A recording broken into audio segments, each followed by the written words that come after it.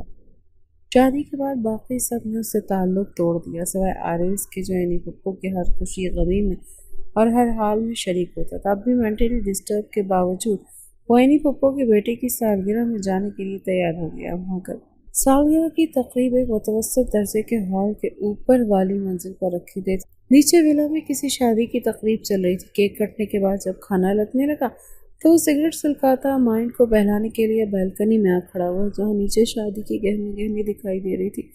University بے خیالی میں دیکھتے ہوئے وہ کچھ چوکنا سا ہو گیا۔ اسے شادی کی تقریب صدمے میں بدلی ہوئی محسوس ہو رہی تھی۔ وہ غور سے دیکھنے لگا، ایک ادھیڑ شخص سے رو رو کر کسی کی منتیں کر رہا تھا۔ حارث خانزادہ کو ایسے لگا جیسے اس شخص کو اس نے کہیں دیکھا ہے۔ پھر ایک دم اس کے ذہن میں دھماکہ ہوا تو تیزی سے سیڑھیاں پھلانگ کر نیچے آیا۔ قریب سے دیکھنے پر کنفرم ہو گیا، وہ روتا گڑگڑاتا کسی کے سامنے ہاتھ پھیلا کر منتیں کرتا شخص وقار احمد تھا، برقعے والی حیا وقار کا باپ۔ یہ تقریب کسی اور کی نہیں بلکہ حیا کی شادی کی تھی، مگر دولہے والوں کے عین وقت پر کہیں پتہ چل گیا کہ دلہن کا باپ ڈرگس کے الزام میں جیل میں رہ کر آیا ہے، تو ان لوگوں نے رشتہ جوڑنے سے انکار کر دیا۔ حارث حسن کے لیے تو یہ انکشاف ہی شدید صدمے والا تھا کہ حیا وقار کی شادی ہو رہی تھی، جس کی میں وہ اتنے دنوں سے دیوانہ ہوا تھا، وہ کسی اور کی ہونے جا رہی تھی۔ کین وقت پر لڑکے والوں کی طرف سے انکار کرنے پر حیا وقار کسی اور کی نہ ہو سکی۔ ایک سیکنڈ میں فیصلہ کر کے وقار احمد کے پاس جا کر کھڑا ہوا، جو سمیر زادے کی بات پر پہلے تو بے یقینی سے اسے دیکھتے رہے، پھر خوشی سے رو پڑے۔ اینی پپو کو فون کر کے اس نے فوراً نیچے آنے کو کہا۔ اسے دیکھتے ہی وہ خوشی سے رو پڑے۔ اینی پپو کو فون کر کے اس نے فوراً نیچے آنے کو کہا، ساتھ ہی اپنے گھر والوں کو بھی فون کر کے بتا دیا کہ وہ شادی کر رہا ہے۔ انہیں شامل ہونا ہے تو 10 منٹ میں پہنچے، ورنہ ان کی مرضی۔ اور پھر اس کی توقع کے مطابق فرحان خانزادہ، سمینہ خانزادہ افراتفری میں وہاں نیچے پہنچے، مگر نکاح میں شریک ہونے والے نہیں آئے۔ ایک مڈل کلاس لڑکی سے نکاح کرنے کے لیے پہنچے تھے، مگر نکاح میں شریک ہوتے ہی بلکہ ایک مڈل کلاس لڑکی سے نکاح پر بیٹے کو روکنے کے لیے۔ مگر جب لڑکی کو انہوں نے دیکھا تو اس کی خوبصورتی سے خود بھی متاثر ہو گئی۔ اس کی ماں تو چاہتی ہی یہی تھی کہ اس کی شادی کسی الٹرا ماڈرن کے بجائے ایک لڑکی سے ہو جو گھر سنبھالنے والی ہو۔ دوسری طرف حیا نکاح کے وقت عارض خانزادہ کا نام سن کر ششدر رہ گئی تھی۔ وہ انکار کرنا چاہتی تھی، مگر ماں باپ کی خوشی کے لیے خاموشی سے اسے قبول کیا۔ عارض خانزادہ اسے پا کر بے تحاشا خوش تھا۔ اسے تو یقین نہیں ہو رہا تھا کہ جس لڑکی کے لیے وہ اتنے دنوں سے اضطراب میں مبتلا تھا اور سوچ سوچ کر پاگل ہو رہا تھا، اسے اپنی زندگی میں کیسے لائے گا۔ وہ تو یوں آرام سے اور اتنے غیر متوقع طریقے سے اس کی زندگی میں شامل ہو جائے گا، ایسا اس کے وہم و گمان میں بھی نہیں تھا۔ وہ بڑا سرشار سا اپنے کمرے میں داخل ہوا۔ وہ اسے کہیں بھی نظر نہیں آئی۔ ابھی وہ ادھر ادھر دیکھ ہی رہا تھا جب اچانک ڈریسنگ روم کا دروازہ کھلا اور عارض خانزادہ اپنی جگہ پر جم گیا۔ وہ مبہوت ہو کر رہ گیا، گھٹنوں سے اوپر صرف نائٹی میں ملبوس، جس میں چھلکتی سڈول ٹانگوں سمیت جسم کا انگ انگ نمایاں ہو رہا تھا، اور اوپر سے کھلے بال وہ بے تحاشا حسین لگ رہے تھے۔ حسن مکمل طور پر بے حجاب تھا اور اس کی دسترس میں تھا۔ وہ بھلا کیسے دور رہتا؟ بے خودی کے عالم میں وہ اس کی طرف بڑھا حیا، اور وہ اسے اپنے بازوں میں لینا چاہتا تھا۔ جب حیا کی تلخ آواز کی سماعتوں سے ٹکرائی، بس مجھے پردے کے بغیر دیکھنے کی تمہاری خواہش پوری ہو گئی نا عارض خانزادہ؟ اتنا کافی ہے یا یہ بھی ہٹا دوں؟ مزید آنکھیں سینکنی ہے تو سینک لو۔ اس کے غم غصے میں ڈوبی تلخ آواز عارض خانزادہ کو بری طرح سے شرمندہ کر گئی تھی۔ آئی ایم سوری حیا، میں اپنی تمام غلطیوں کے لیے بہت شرمندہ ہوں۔ پلیز تم مجھے معاف کر دو اور وہ سب کچھ بھول جاؤ۔ میں تم سے بہت محبت کرتا ہوں۔ آؤ ہم اپنی نئی خوبصورت زندگی کی شروعات کرتے ہیں، وہ نرمی سے کہتے اسے لیے بیڈ کی طرف بڑھا۔ جب حیا نے غصے سے اس کا حصار توڑا اور 2 قدم جا کر لڑکھی ہوئی۔ پلیز تم مجھے معاف کر دو اور وہ سب بھول جاؤ۔ میں تم سے بہت محبت کرتا ہوں۔ آؤ ہم اپنی نئی خوبصورت زندگی کی شروعات کرتے ہیں، وہ نرمی سے کہتے اسے بیڈ کی طرف بڑھا۔ جب حیا نے غصے سے اس کا حصار توڑا اور 2 قدم دور جا کر کھڑی ہو گئی، خوبصورت آنکھیں آنسو سے لبریز۔ مجھے تم سے نفرت ہے عارض خانزادہ، جو کچھ تم نے میرے ساتھ کیا میں تمہیں کبھی معاف نہیں کروں گی، اور تم کیا سمجھتے ہو تمہاری سیج سجاؤں گی؟ یہ بھول جاؤ۔ ٹھیک ہے یار، نفرت غصہ اپنی جگہ، وہ سب بھی کر لینا، پوری زندگی پڑی ہے، مگر فی الحال دور رہ کر تڑپاؤ تو نہیں۔ اتنا مختصر لباس پہن کر میرے جذبات کو جگانا چاہتی ہو اور پھر دور ہو؟ آئی ایم سوری ڈارلنگ، انسان ہوں میں، فرشتہ نہیں۔ کوئی بھی انسان اتنی خوبصورت بیوی سے دور نہیں رہ سکتا، وہ مسکرا کر کہتے اسے اپنے گھیرے میں لے چکا تھا۔ حیا نے بھرپور مزاحمت کی، مگر عارض خانزادہ کے مضبوط ارادوں کے آگے اس کی مزاحمت جلد ہی دم توڑ گئی۔ وہ جتنا خوش، جتنا سرشار تھا، اسے پا کر حیا اتنی ہی غمگین اور نفرت سے دل ملا رہی تھی۔ شادی کے دوسرے دن وہ اپنے ساتھ یونیورسٹی چلنے کو کہہ رہا تھا۔ میں لعنت بھیجتی ہوں اس یونیورسٹی پر اور وہاں کے تمام لوگوں پر۔ وہ یونیورسٹی تم پر اپر کلاس والوں کو ہی مبارک ہو، مجھے نہیں ضرورت اب وہاں پڑھنے کی، تیش بھرے لہجے میں کہتے ہوئے سے انکار کر دیا۔ مگر عارض خانزادہ بھی اپنے نام کا ایک ہی تھا۔ اسے حیا سے صاف کہتے کہ اگر تم نہیں چلو گی تو پھر میں بھی نہیں جاؤں گا۔ 24 گھنٹے یہی بیڈ روم میں تمہارے ساتھ بیٹھا رہوں گا، اور صرف بیٹھا نہیں رہوں گا بلکہ میری قربت تمہیں جھیلنی بھی پڑے گی۔ حیا بھی نہ مانتی اگر وہ اپنی بات سچ نہ کر دکھاتا۔ جب اس نے اسے اپنی قربت سے رہائی بخشی تو روتے اس کے ساتھ یونیورسٹی جانے کا اقرار کر گئی۔ اسی شام عارض اس کے کچھ دوستوں سے ملنے آئے۔ حیا کو پتہ چلا یہ وہی یونیورسٹی والے ہیں تو ایک بولڈ سا ڈریس پہن کر ان کے سامنے جانے لگی۔ جب عارض نے اسے ٹوکا، یہ کیسے کپڑے پہن کر تم میرے دوستوں کے سامنے جا رہے ہو؟ دماغ تو ٹھیک ہے تمہارا؟ حیرت کے ساتھ اسے غصہ بھی آیا۔ ہاں بالکل ٹھیک ہے، ایکچولی تمہاری طرح تمہارے دوست بھی مجھے حجاب میں دیکھنے کے خواہش مند تھے نا، نہ تو سوچا کہ ان کی خواہشیں پوری کر لوں۔ حیا کی بات پر ایک پل کے لیے وہ حیران تو ہوا، پھر اس مقصد کو سمجھتے ہوئے گھور کر بولا، تم مجھے شرمندہ کرنے کے لیے ایسی حرکتیں کر رہی ہو نا؟ مگر یہ تو دیکھو کہ تمہارا اپنا امیج خراب ہو رہا ہے۔ کل موم بھی کہہ رہی تھی، میں تو سمجھی تھی کہ لڑکی شریف اور اچھی ڈریسنگ کرنے والی ہے، مگر یہ تو ہماری کلاس کی بے باک لڑکیوں جیسی لگنے لگی ہے۔ ٹھیک ہے، مجھ سے نفرت غصہ اپنی جگہ، مگر خود کو تو یوں ڈیگریڈ مت کیا کرو یار۔ آخر میں اس کا لہجہ التجائیہ تھا، مگر حیا پر کوئی اثر نہیں ہوا۔ وہ ڈھیٹ بن کر اسی ولیم میں باہر جانے لگی تھی جب آریس نے اسے بازو سے پکڑ کر بیڈ پر دھکیلا اور خود کمرے سے نکل کر دروازہ لاک کر دیا۔ پیچھے وہ اوندھے منہ پڑی رہی اور روتی رہی، پھر اٹھی تو سامنے آئینے میں اپنے حلیے کو دیکھ کر اسے خود بھی شرم آ گئی تھی۔ آریس خانزادہ کو شرمندہ کرنے کے چکر میں بے شرم بن کر وہ خود بھی اپنے آپ سے شرمندہ ہو رہی تھی۔ پھر یہیں پر اکتفا نہیں ہوا، دوسرے دن اس کے ساتھ یونی جانے کے لیے اس نے نائٹ جینز اور بنا آستینوں کی شرٹ کا انتخاب کیا۔ تم ایسے کپڑے پہن کر یونیورسٹی نہیں جاؤ گی؟ آرس بے حد سنجیدہ لہجے میں کہنے لگا۔ کیوں نہیں جاؤں گی؟ سب لڑکیاں ہاں ایسے ہی کپڑے پہن کر آتی ہیں۔ حیا نے چپتے ہوئے لہجے میں اسے یاد دلایا۔ ہاں آتی ہوں گی پہن کر، مگر تم ان جیسی نہیں ہو، سب سے الگ ہو، پہلے کی طرح پردے میں جاؤ گی۔ آریس نے حتمی انداز میں کہا، مگر پردے سے تو پوری یونیورسٹی کو مسئلہ ہے، اور تم ایک برقعے والی کو اپنے ساتھ کیسے لے جاؤ گے جس کے برقعے سے سب سے زیادہ تم ہی چڑھتے تھے؟ شرم نہیں آئے گی کیا تمہیں اپنے دوستوں کے سامنے؟ حیا کے طنز کرنے پر آریس نے زچ ہو کر اسے دیکھا۔ حیا مجھے تنگ مت کرو یار، تمہارے پاس 5 منٹ ہیں، جلدی سے اپنا برقع پہن لو، آریس نے حکمی انداز میں کہا تو وہ بگڑے انداز میں صوفے پر بیٹھتے ہوئے بولی کہ اگر اس حلیے میں نہیں لے جا سکتے تو مجھے نہیں جانا پھر یونیورسٹی۔ اوکے ٹھیک ہے، مجھے کوئی اعتراض نہیں، میں بھی چھٹی کر لیتا ہوں اور سارا دن تمہارے ساتھ ہی بیڈ روم میں سپینڈ کروں گا۔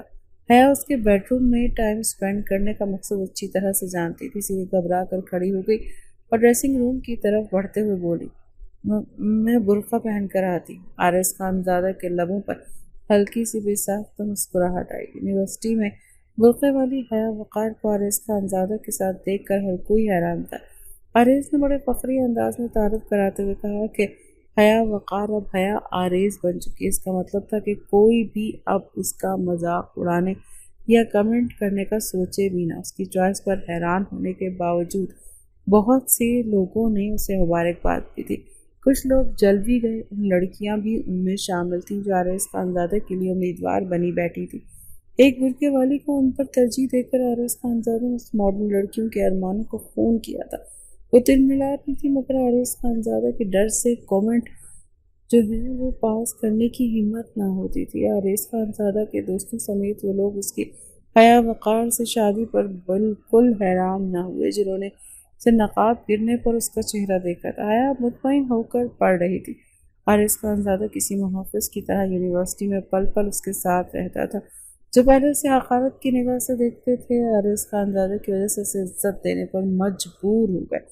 اب اس کلاس میں سب سے لاسٹ رو میں بلکہ فرسٹ میں بیٹھتی ہے۔ پہلے وہ اپنے برقعے کی وجہ سے تمام لوگوں کی نظروں میں آئی تھی، پھر آرس خانزادہ کی بیوی ہونے کے ناطے اسے ویلیو دی گئی، مگر جب فرسٹ سیمسٹر میں ٹاپ کر کے اس نے اپنی ذہانت دکھائی تو پروفیسر سے متاثر ہوئے بنا نہ رہ سکے۔ پڑھائی میں تو وہ ذہین تھی ہی، اس کے ساتھ وہ اچھی ڈیبیٹر بھی تھی۔ یونیورسٹی کے سالانہ تقریری مقابلے میں حصہ لے کر اس نے پہلا انعام جیتا، تو جہاں کوئی اس کی ذہانت سے متاثر نظر آیا وہاں وہ خود بھی خوش تھی۔ آریز اسے ہر طرح سے سپورٹ کرتا آیا تھا۔ شروع میں تو وہ اس سے زیادہ روکھا رویہ اختیار کیے رہی، مگر پھر آہستہ آہستہ دونوں میں دوستی ہونے لگی۔ یونیورسٹی میں اب بھی اس کے ساتھ فیمیلز دوست نہیں تھی، مگر اب اسے اس بات سے فرق نہیں پڑتا تھا، کیونکہ جس شخص کی دوستی پانے کے لیے ہر کسی کی کوشش ہوتی ہے وہ شخص اس کا دوست تھا۔ اس کے حوالے سے تمام نیگیٹو باتیں اور سوچ حیا کے دماغ سے آہستہ آہستہ نکلتی جا رہی تھی۔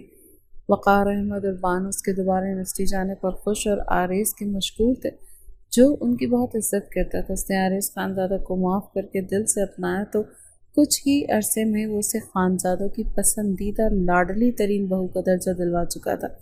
حیا کے ہی کہنے پر فرحان خانزادہ نے یعنی پھپھو کو معاف کر کے ان کے ساتھ آنا جانا شروع کر دیا۔ آرس کی ڈگری مکمل ہو چکی تھی، اسے آفس جانا ہوتا تھا، مگر پھر وہ حیا کو اکیلا نہ چھوڑتا۔ جب تک اس کی کلاسز ہوتی یونیورسٹی میں اس کے ساتھ رہتا اور پھر کلاسز کے بعد اسے گھر چھوڑ کر آفس چلا جاتا۔ پھر جس دن حیا نے آخری سیمسٹر ختم کیا اسی دن سے ماں بننے کی خوشخبری بھی ملی۔